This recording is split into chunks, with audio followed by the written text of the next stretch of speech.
Hi. So I'm going to tackle about the family legacies and plan. So what is family? Family is known as the basic unit of society, a group of two or more persons related by birth, marriage, or adoption who live together. Ang family kaya ara sa nato makita ng love and strength.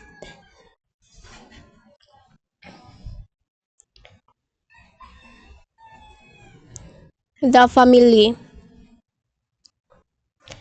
The family is the original cell of social life. It is the natural in which husband and wife are called to give their in love and the gift of life. Is the community in which from childhood one can learn moral values, begin to honor God and make good use of freedom. Duties of children. Respect for parents derived from gratitude toward those who, by the gift of life, their love and their work, have brought their children into the world and enabled them to grow in stature, wisdom, and grace. So nam na sa ay gisultim na sa Ginoo nga irespeto ang mama ug papa.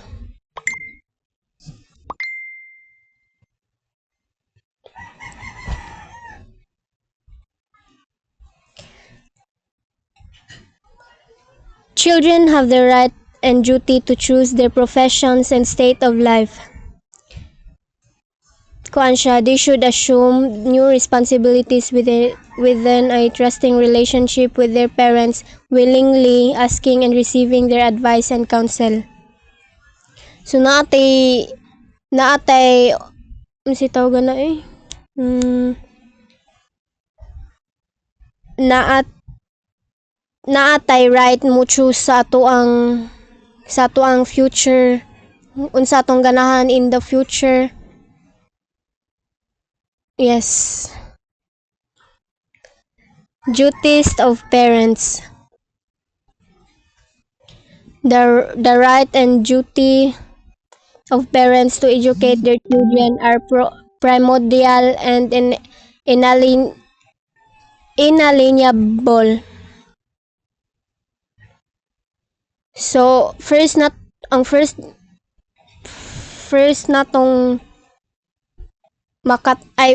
ato ang parents ta una makat-on unsaon pag respeto, pagsuwat, unsa ang proper etiquette. Sila ang first teacher nato. Parents should be careful not to exert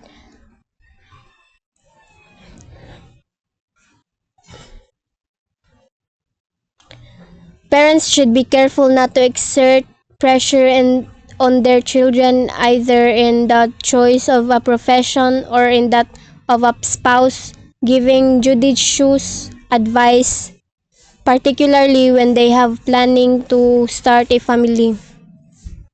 So, na sila'y right mo sulti, pero i-respect sad nila ang ato ang ganahan.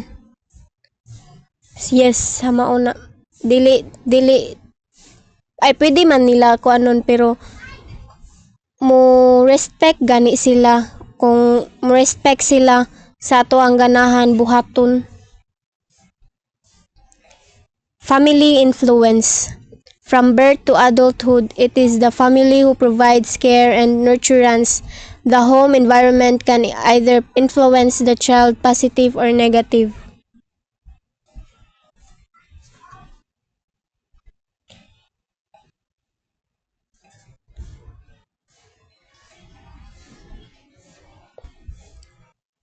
Challenges and issue among adolescents. In the life of teenagers, storms and stress are experienced.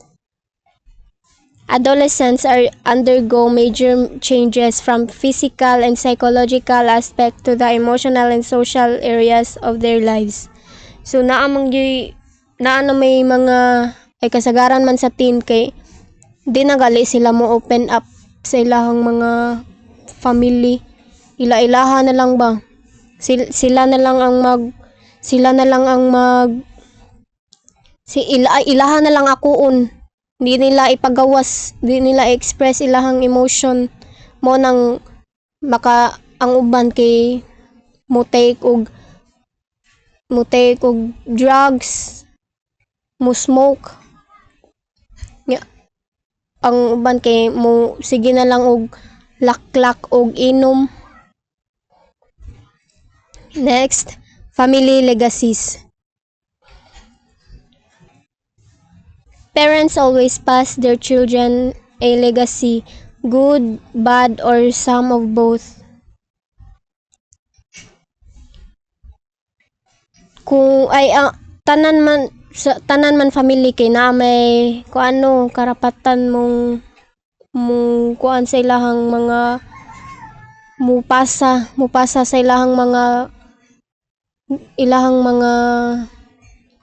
say tawag na ilahang mga na nurture sa ilahang past na generation. So ila na sa naipasa sa next generation. So ang tawagan na kay heritage, pasa-pasa. First ay naitulo ka family legacies. First kay social legacies. The respect, responsibility, and unconditional love and acceptance by their parents. The setting of social boundaries concerning how to relate to God, authority, peers, and environment and siblings.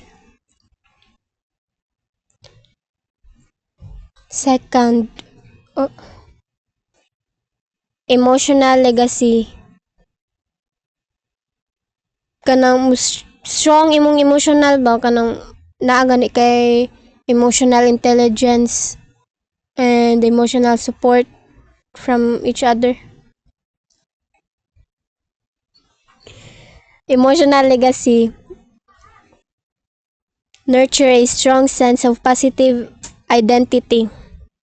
So dili magkuan ra ka kanang optimistic ra ka ay mo give ra kag kanang positive vibes, dili ka kung naay yes mo give ra kag positive vibes. Next, spiritual legacy. View God as a personal caring being who is to be loved and respected. Atog yung kuanan si God kay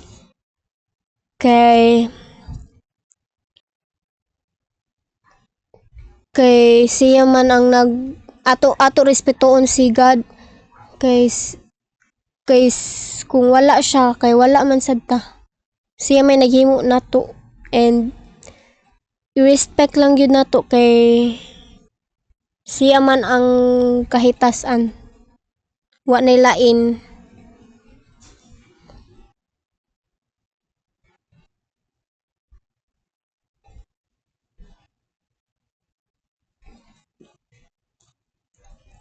These are the factors are seen essential in maintaining healthy relationship among family members.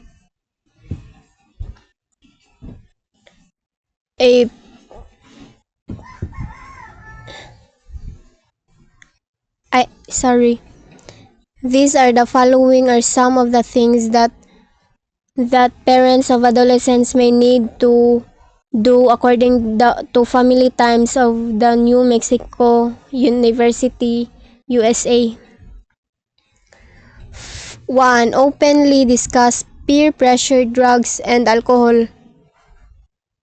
Be good role models about responsible relationships. Honestly discuss love, sex, and relationships.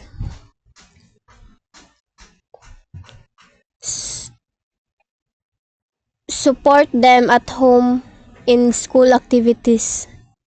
Respect them. Be honest to them. Talk to them.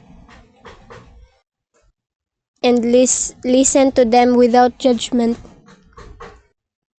So, ang kuanan ning kay mag positive ra gyud ka imo ra i-express imuhang emotion, imo i-express imuhang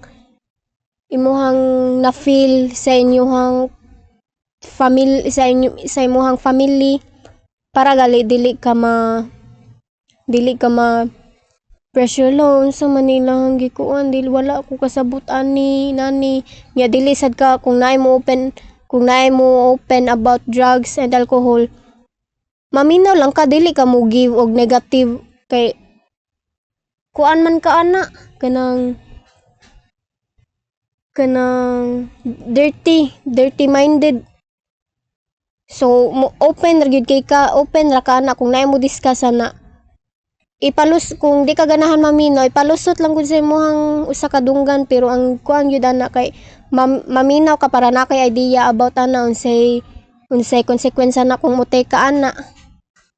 Yes, and these are factors are seen essential in maintaining healthy relationship among family members. A positive outlook. Having a positive outlook helps a person or the family deal with any difficulty, situation, and creativity. This means that the situation will allow you to turn adversities into opportunities. Second, spiritual values and support. Praying calms an anxious mind, comfort the burdened heart, and gives peace to a restless soul. Mura kag mo give ka og imuhang time ba para meditate guro tawagan na kana galing mura kag nag-squat nga pina-okay nga kuan nga nakamot nga imo kuan mao na para mo give og para mawagan ni gamay imong stress. Third, open supportive communication. Open communication facilitates ways to understand the stressor and collaborative efforts are brought about from each member to cope positively with it. Fourth, adaptability. Families that are capable of adapting to crises are willing to embrace them, respond more effectively to difficult situations. Families that can adapt to the schedules of members are less stressed out in meeting their needs, particularly in terms of availability of the parents to attend to the activities of their children. The last one is informal social support. The support that one receives from the family, as well as the support that the family receives from others, allows them to feel that there are people around them and that they are not alone. So, kuan yun ang informal social support kanang importante gyud kay ni kay kasagaran na sa mga teen karon kay nangita og support through sa ilahang family ganahan sila maka-experience og support silang mama ug papa. So mao nang makuan sila kanang naay uban kay ma-anxiety ba kay ma-depress kay wala na support give ang ilahang parents sa iyaha.